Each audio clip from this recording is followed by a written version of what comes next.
Welcome to Seville in the south of Spain. Now this is a city that has refined the art of living the good life into a science, thanks to the influences of several cultures, from the Romans to the Moors. In this next series, we'll be exploring the amazing sights, the vibrant culture, and the delicious food this city has to offer. Seville may only be Spain's fourth largest city, but I think it's my favorite one. Stay with me. Today we're heading into the countryside to explore the origins of my favorite delicacy from this part of the world, Jamón Ibérico de Bellota.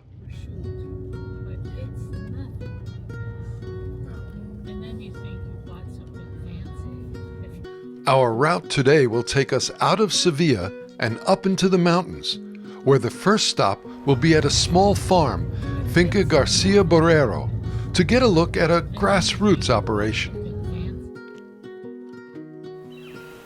So what exactly is Jamón Ibérico? It refers specifically to ham produced from pigs reared in the Dehesa, the oak-filled pastures that line the hills in this area of Spain. There are several grades of ham.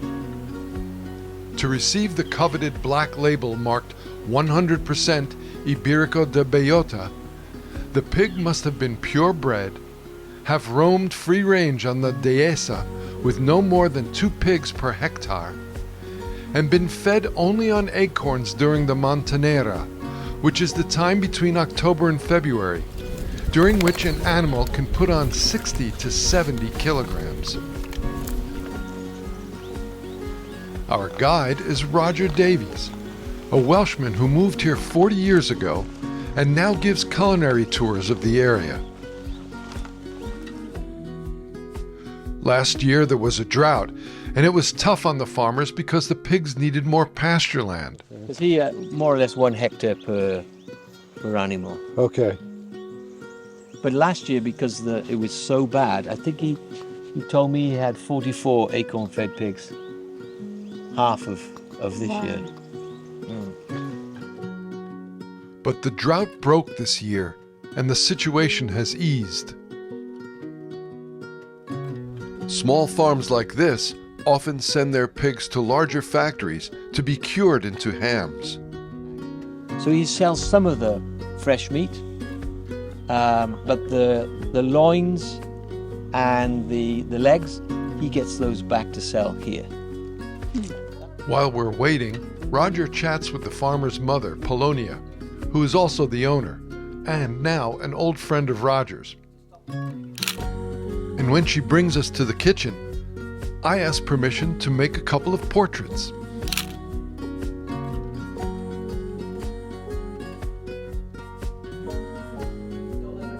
When Polonia's son returns, we get a look at the small curing and butchering rooms.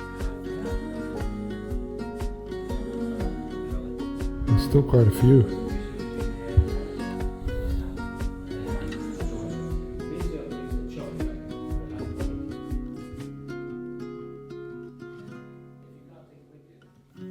And get our first taste of the delicious ham, along with some homemade cider.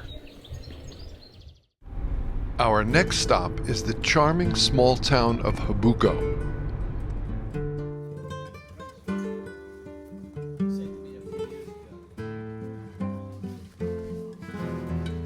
Now, when I say this town is all about the ham, I'm not exaggerating.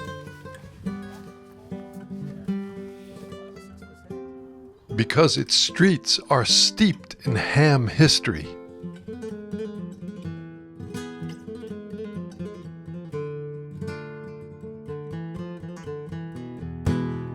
It's home to Cinco Jotas, one of the oldest and largest producers of Jamón Ibérico de Bellota in Spain. Our hostess is Isabel, and she and Roger give us some background on why the Iberian pig is so well suited to the environment and thus so delicious. With quite a lot of rain in the spring. Mm-hmm. The summer is very, very dry, so these animals have difficulty finding food. So those animals which are able to store fat in the muscle were able to survive the hot summer.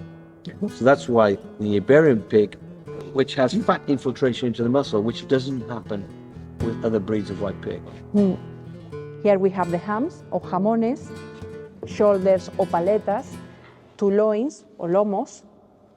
With the time and evolution, they have bring ears on face to protect the eyes from the sun and vegetation.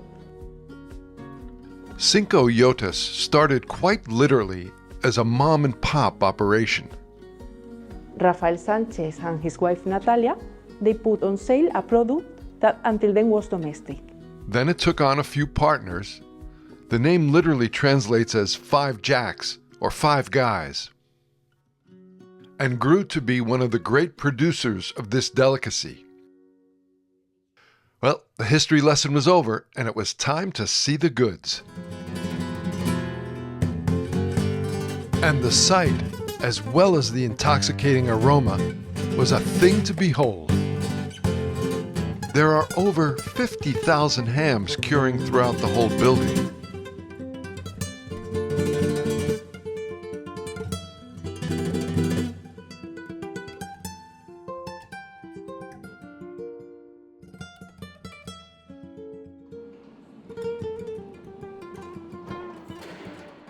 When we saw a worker on his way to a different curing cellar, we decided to see where he was off to. We followed him to what is known as the Founder's Cellar.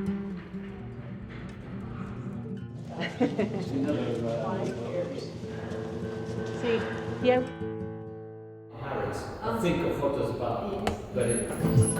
Where they picked out some hams to hang in the lobby display. And then it was time to eat. To really enjoy Jamón Ibérico de Bellota, it must be sliced paper thin. And it was obvious that these were the hands of a master at work.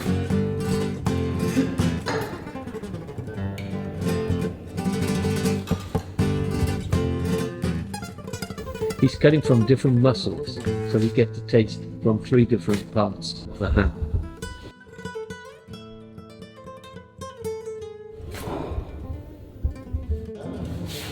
Yes.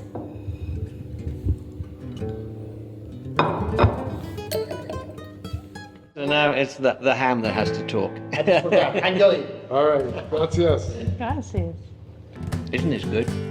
We sipped dry sherry as we enjoyed a feast fit for a king, or, as it turns out, a movie star. Meals in the Oscar ceremonies, they had their ham then. The first time ever.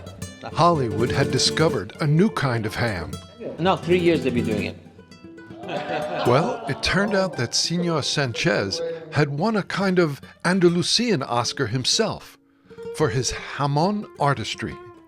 So he was named the person of the town in the day of Andalusia. So he had to give a little speech about how good ham is. Wow. It turns out that Roger had one more stop planned for our trip. And that was at the beautiful town of Aracena. It's known for its castle,